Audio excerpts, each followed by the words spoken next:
ഈശോ മിശിഹായ്ക്ക് സ്തുതിയായിരിക്കട്ടെ. ഈശോയിലേറെ സ്നേഹം നിറഞ്ഞവരെ, ആധ്യാത്മികതയിൽ ആഴപ്പെടുവാനും പ്രാർത്ഥനയെ തീക്ഷണതയുള്ളവരാകുവാനും ദൈവവചനം അനുദിനം ധ്യാനിക്കുവാനും ആത്മീയവിശുദ്ധി കൈവരിക്കുവാനുമുള്ള കാലഘട്ടമാണ് നോമ്പുകാലം. യഥാർത്ഥ അടിസ്ഥാനമാകുന്ന വിശ്വാസമേൽ പണിതുയർത്തപ്പെട്ടുകൊണ്ട് ക്രിസ്തു സാക്ഷിയായി മുന്നേറുവാനുള്ള ജീവിതം. അതെ, ഇന്ന് തിരുസഭാ മാതാവ് നമുക്ക് വിചിന്തനത്തിനായി നൽകുന്ന തിരുവചന ഭാഗത്തെ നമുക്കൊന്ന് ധ്യാനിക്കാം.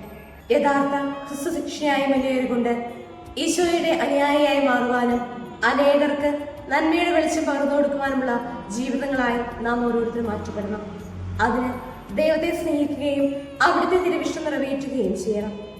അവ പൂർത്തീകരിക്കുന്നതിലൂടെ അടിത്തറയാകുന്ന ആ പാറമേൽ ക്രിസ്തുവാകുന്ന യഥാർത്ഥ അടിസ്ഥാനത്തിൽ മേൽ പണിതുയർത്തപ്പെടുകയും അങ്ങനെ ആത്മീയവിശുദ്ധി കൈവരിക്കുവാൻ നമുക്ക് സാധിക്കുകയും ചെയ്യും.